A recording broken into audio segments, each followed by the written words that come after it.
Good afternoon. The Meteorological Agency issued another storm warning this morning for parts of the Valencia region devastated by floods that have killed at least 95 people as rescuers scoured flooded fields and stranded cars for those still missing.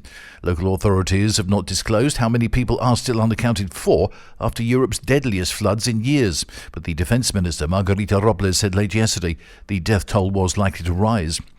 Rescue workers were busy combing the wreckage of vehicles that were caked in mud next to roads or in flooded fields, with some using heavy machinery to clear debris from the streets. Calm weather returned this morning to the hardest hit areas around the city of Valencia, but AEMET issued its highest level of alert for the province of Castellón. Further north in the Catalonia region, an amber alert was issued for the city of Tarragona. Meteorologists said a year's worth of rain had fallen in 8 hours in parts of the Valencia region on Tuesday evening, causing pile-ups on highways and submerging farmland in a region that produces around 2/3 of the citrus fruit grown in Spain.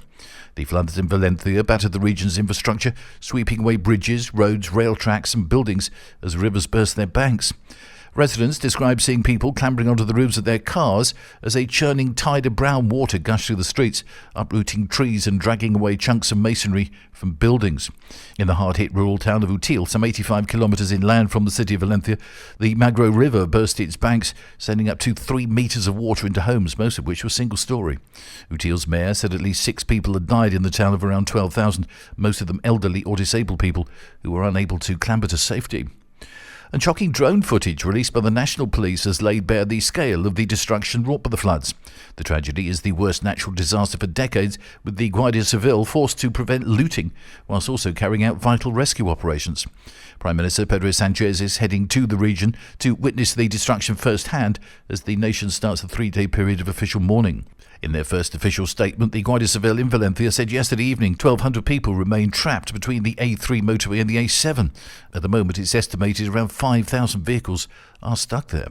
Valencia today remained partially isolated, with several roads cut off and train lines interrupted, including the high-speed service to Madrid, which officials say won't be repaired for several days.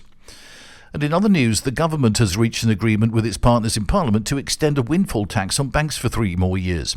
But plans for a similar levy on energy firms are to be shelved. The 2 taxes were put in place in 2022 as banks benefited from an increase in interest rates and energy firms gained from a surge in electricity and oil and gas prices.